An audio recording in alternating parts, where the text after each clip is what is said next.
Assalamualaikum warahmatullahi wabarakatuh. Hari ini kita bertemu santri-santri dari Pondok Gayeng, di mana untuk budidayanya atau entrepreneurnya ini memilih budidaya pembenihan lele. Nah, ini dari masing-masing ini mungkin nanti bisa kita petik suatu kesulitan-kesulitan, teknik-teknik dalam budidaya pembenihan lele. Nah, sebelumnya kita kenalan dulu, karena kalau tidak kenal namanya tidak sayang ya, istilahnya seperti itu. Dari masnya yang pertama, monggo. Nama saya Mas Ji. Saya Mas di Ji. Pondok Gayeng ini hampir 1 tahunan. 1 tahunan. Di sini sudah mencoba berbudidaya memijakan lele itu sudah 3 periode ini. 3 periode, 3 kali panen berarti Mas ya? 3 kali Ya. panen. Asalnya mungkin dari mana? Asalnya saya dari sini saja, dari Pare. Dari Pare saja. Ya. Ya, assalamualaikum warahmatullahi wabarakatuh. Perkenalkan, nama saya Jamaluddin. Mas Jamaluddin. Nggih, kula saking Jawa Tengah. Jawa Tengah. Tepatnya niku Banjarnegara, kaki Gunung Dieng. Kaki gunung. Kaki Gunung Dieng. Oh iya. Niku diwingin wonten teng mriku. Kula teng mriki teng Pondok Gayeng niki dugi saniki niku kirang langkung sampun 2 tahunan. Sekitar 2 tahun. 2 tahunan. Menurut kula ki Mbak niku 2 tahun teng mriki belajar lele niku dereng saged hasil sing maksimal. Sulit berarti Mas ya? Ya. Ya. Ya mungkin makin ngobrolnya niki lanjut perkenalan.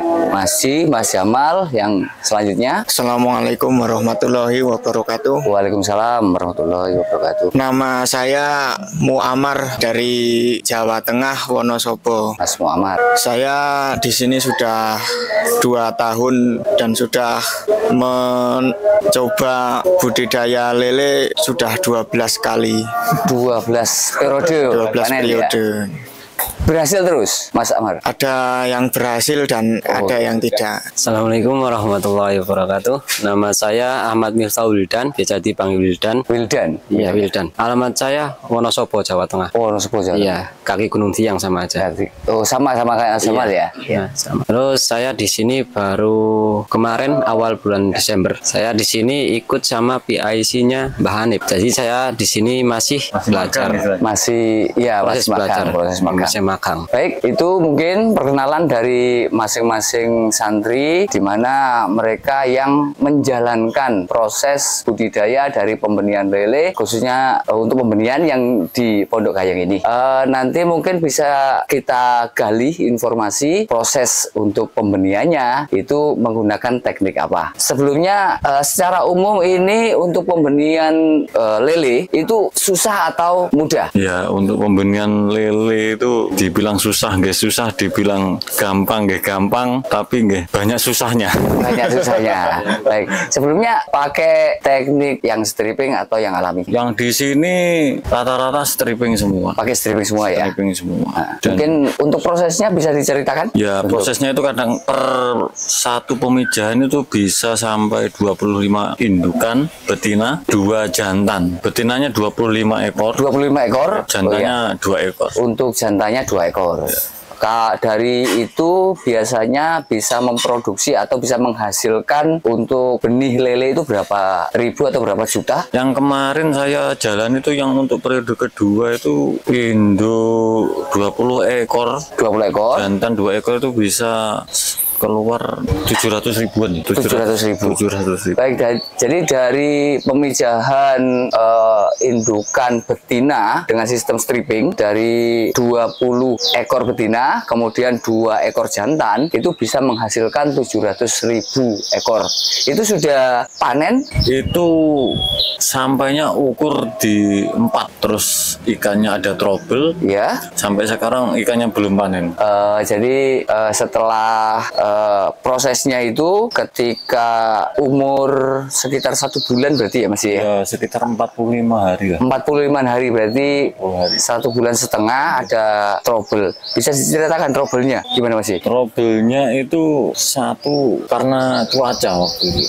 Cuaca. Hujan Hujan ini atau? Hujan ini memang kendalanya tuh cuaca, dan mungkin untuk adaptasinya gagal, jadi karena nggak ada panas sama sekali. Oh, Kan awalnya kan stres. Jadi itu kegagalan pertama itu. Padahal waktu awal pemijahan sampai akhir tuh nggak ada kendala sama nggak ada sekali. kendala ya. Sudah dilakukan ya pengobatan, untuk saat ini dilakukan pengobatan untuk ikan dibagi-bagi menjadi nggak padat. Awal mulanya padat, satu kotak itu sampai diisi 200.000, 300.000-an. Itu kotaknya itu kolamnya ukuran berapa Mas sih? Kotaknya itu ukuran 3 kali 6. 3 kali 6 berarti 18 meter persegi. Iya. Diisi per kotak 200.000 ekor Mas, ya? 250-an. 250.000 berarti cukup padat. Kemudian ada trouble itu masih ya. Ya, ada trouble-nya itu. Mungkin ya karena kita sudah berusaha maksimal mungkin dan cuaca yang tidak Cuaca, mendukung. ya, baik. Itu kendalanya di situ. Mungkin ya sudah dilakukan pengobatan yang mudah-mudahan sekarang bisa cepat sembuh. Bisa cepat sembuh. Baik. Kemudian Mas Jamal, kalau Mas Jamal ini kita pengen tahu informasi setelah proses pemijahan, kita dapat telur, kemudian menetas, itu proses yang dilalui untuk perawatan harian itu seperti apa? Jadi nanti teman-teman bisa mengetahui cara tekniknya itu dari awal sampai perawatan harian. Mungkin itu bisa diceritakan Mas Jamal. Untuk terkait dengan perawatan harian, kita di sini lebih mengedepankan namanya ilmu rasa. Ilmu rasa. Karena di sini ada 5 PIC. PIC itu penanggung jawab. Jadi ada beberapa kolam, ini tanggung jawabnya Penanggung si A. jawab kolam masing-masing ya. Dan itu dari 5 PIC ini, itu cara mereka merawat setiap harinya itu berbeda-beda semua. Berbeda-beda semua. Iya. Dan setiap harinya Ya. itu juga berbeda. Setiap harinya berbeda juga. Setiap kelompok ikannya, artinya semisal saya ini ada dua jenis ikan, ini Ya. ikan periode pertama dan ini ikan itu pun cara perlakuannya itu juga beda. Begitu ya. Jadi Begitu, mengikuti alur ikannya Alur dari tadi. ikannya, ya, karena pada intinya itu kita harus menjaga yang namanya kebersihan kolam, kebersihan kolam. lingkungan hidup ikan lele Betul. tersebut. Jadi harus bersih. Ya, dan kebersihan ini bukan berarti tidak ada debu, tidak ada tanah, tidak ada kotoran lah. Iya. Tapi keseimbangan di lingkungan hidup lele itu tersebut. Ya. Untuk masing-masing PIC tadi, Iya. di sini ada 4 PIC, masing-masing PIC kan berbeda untuk cara perawatannya. Ini kita itu pengen tahu perawatan dasarnya. Jadi setelah menetas, Iya. dikocor berapa lama, nah, kemudian kasih pakannya bagaimana, pakan awalnya apa, kemudian ganti ke pakan apa, mungkin itu yang bisa diceritakan. Untuk ikan lele, ketika setelah menetas nanti akan ada telur yang tidak menetas. Itu pasti ada, walaupun sedikit atau banyak pasti akan ada yang namanya telur yang tidak menetas. Bahasa Jawanya bonor itu ya? Bonoran. Oh ya. Jadinya kalau bonoran itu kalau tidak dibersihkan, itu nanti akan menimbulkan proses pembusukan pada bonoran yang akan nanti mengakibatkan gas amonia itu muncul. Nah, itu cara membersihkannya ya ada yang menggunakan. Kalau kita bilang di sini kisik-kisik. Kisik-kisik itu memakai tangan, Pakai tangan. digiring ke pembuangan. Ke pembuangan, saluran pembuangannya ya. Saluran pembuangan. Ada yang seperti itu, ada juga yang menggunakan seser. Jadi diambil telur yang tidak menetas, dipisahkan dengan ikan yang sudah menetas. Untuk selanjutnya nanti pemberian pakan pertama itu Umur berapa setelah menetas? umur 3 hari. 3 hari setelah 3 hari. menetas dikasih pakan. Ya, jadi tanda-tandanya nanti ikan ini mulai bisa untuk kita masukkan pakan itu ketika ikan itu sudah, kalau kita bilang itu ngebiar itu ya udah mencar-mencar. Sudah mencari Sudah ya. mencar-mencar. Kita memakai pakan untuk pertama kalinya itu ada telur, ada cacing sutra, ada mem itu pakan dari pabrik itu. Pakan pabrikan ya. Jadi untuk Itu nanti setiap masing-masing PIC itu starternya beda-beda. Ada yang langsung cacing, ada yang telur dulu baru cacing, ada yang telurnya itu telur apa ini? telur biasa, telur ayam. Telur ayam. Ya. Kemudian Kuningnya saja. kemudian kita rebus, kita ambil kuningnya. Oh, direbus dulu dan Iya. untuk kuningnya dikasihkan pakan untuk awal. Awal starter Iya, itu. starter. Lalu kemudian setelah itu kita harus kontrol lantainya, dibersihkan. Dibersihkan. Si kotoran kotoran-kotorannya atau mungkin sisa pakannya dengan cara ada beberapa cara, yaitu ada yang nyapu Ya, pakai sapu. disapu pakai sapu, itu ada di spon juga, Iya. pakai digosok pakai Pakai spon itu. spon.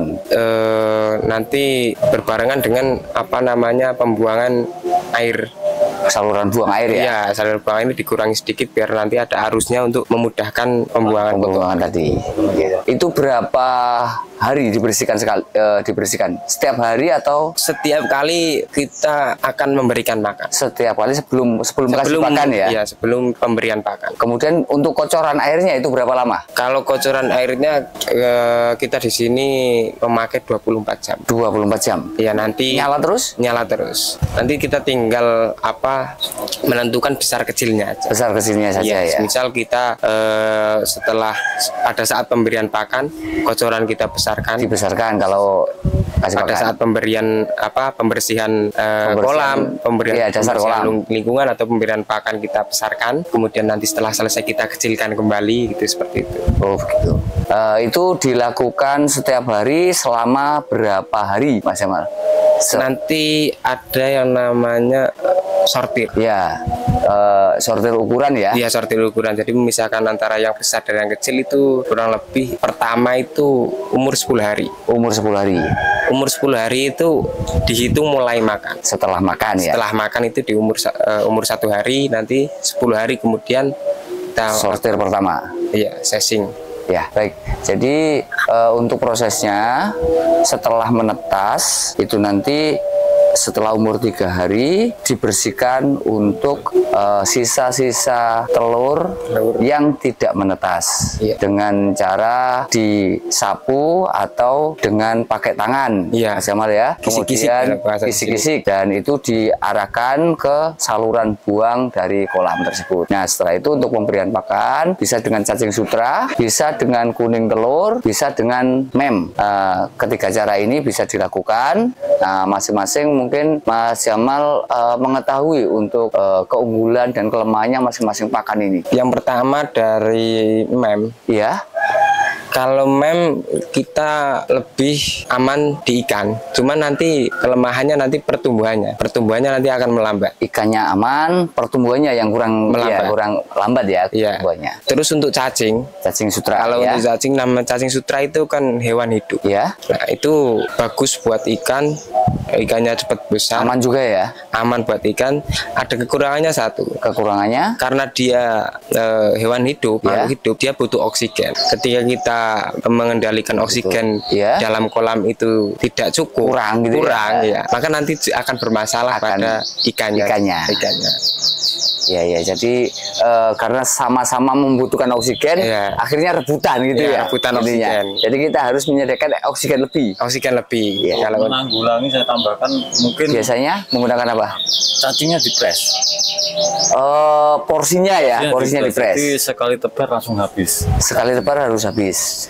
Kalau presnya itu misalnya ikan hasil tetasan dari 100.000-nya berapa? Berapa ukurannya? Kalau di sini kan kita punya takaran sendiri gelas gitu ya. Jadi nanti kita punya takaran sendiri, misalkan kalau 3 induk mungkin kita taruh 3 gelas. Gelas berapa mili kira-kira? Gelas 400-an mili. 400 mili ya? Iya. Gelas besar itu, Iya, itu ya berarti? besar. Gelas 400 mili untuk 3 ekor induk lah. 3 ekor induk. Berarti itu untuk tetasan berapa kira-kira? Untuk tetasan ikan sekitar 200 ribuan. 200 ribuan. Jadi untuk Makan porsinya pakan awal itu cacing sutra dengan takaran gelas 400 mili itu untuk ikan 250.000 perkiraan ya. Ya, masih. Kemudian kalau untuk kuning telur, Kalau untuk kuning telur, dia lebih cenderung mencemari airnya. airnya tercemar. Iya, Ya. airnya tercemar. Jadi kalau ya sama seperti cacing, kita Iya. mengendalikan oksigen. Kalau telur kita mengendalikan kecemaran air itu. Oh begitu ya. Kalau di pertumbuhan di pertumbuhan ya sama dengan cacing. Sama dengan cacing, jadi pertumbuhannya bagus, cuma kekurangannya pencemarannya lebih tinggi daripada pakan yang lain. Iya. Kalau cacing sutra tadi pencemarannya lebih sedikit, cuma kita membutuhkan oksigen lebih. Kalau pertumbuhan dia lebih cepat daripada mem. Baik, nah untuk setelah sortiran pertama mungkin bisa dilanjutkan Mas Amar. Nanti untuk setelah, kan itu tadi 10 hari dibersihkan dengan cara seperti itu, teknik perawatannya seperti itu. Nah, setelah sortiran pertama itu perawatan selanjutnya Mas Amar, bisa dijelaskan? Untuk setelah sortir pertama perawatannya seperti yang dijelaskan Mas Jamal, cuma untuk makan sudah mulai masuk makan pabrik. Dilatih pakan pabrik. Ini pakan pabrik. Dan untuk pakan pabrikannya pakai ukurannya bisa dijelaskan. Yang Untuk pakai bubuk itu atau ukurannya ada scramble, tapi ya? sebelum scramble ada powder. Iya. Jadi pakai powder atau scramble gitu ya. Scramble. Itu nanti menyesuaikan ukuran ikannya. Ukuran ikannya itu selama berapa hari kemudian diganti pakan lagi yang lebih besar, Mas Amar? Biasanya 3 hari sudah mulai dilatih scramble, tapi setelah dikasih scramble nanti masih disaur powder lagi. Powder. Jadi dipadukan ya, antara dipadukan. scramble sama powder tadi. Karena terkadang ikan ada yang ukurannya sama, tapi kadang ada yang mau makan scramble, ada juga yang belum mampu makan scramble. Ya. Terus nanti kita kasih powder biar semua bisa makan semua ya, tujuannya seperti itu. Itu selama 3 hari. Selama 3 hari. Kemudian setelah powder sama scramble tadi dinaikkan lagi ukurannya? Dinaikkan lagi scramble, cuma ukurannya lebih besar. Lebih besar lagi ya. Lebih butirannya lebih besar. Lebih besar. Itu kira-kira yang ukuran 800 atau 500 atau 1000? Itu ukuran 500. 500 ya. 500 ya. 500 mili. 500 ya 500 mili. Yang 0,5 mili. Itu selama berapa hari? Selama itu terus sampai nanti sortir kedua. Sampai dengan sortir kedua. Sortir kedua dari pertama sampai kedua berapa hari itu Mas Amar? Itu kalau di sini rata-rata 7 hari. 7 hari. Ya, tapi bisa nanti menentukan ikannya bisa sampai 10 hari. Bisa 10 hari. Jadi antara 7 sampai dengan 10 hari. 10 hari ya. Oh iya, untuk sortir pertama umur 10 hari tadi, itu ukurannya sudah berapa naiknya? Dari menetas sampai itu sudah ukur berapa? Normalnya itu sudah diukur TTRT. Kemudian setelah itu untuk sortiran kedua itu sudah masuk ukur apa? Di sortir kedua sudah masuk 23. Sudah masuk ke 23 ya. Baik. Jadi setelah sortir pertama seperti yang dijelaskan Mas Jamal pertama tadi, yang kedua itu kita pakannya itu diganti dengan scramble sama bubuk tabur. Jadi tujuannya biar semuanya bisa makan, karena ternyata belum semuanya bisa makan scramble. Jadi ada yang masih perlu ditabur dengan serbuk tadi. Nah, setelah 3 hari itu ganti dengan pakan 500 ya. 500. Akan ukur 500. Nah, itu sampai dengan sortiran kedua. Sortiran kedua itu 7 sampai dengan 10 hari dari sortiran pertama, dan untuk sortiran kedua sudah masuk ke ukur 23. Baik.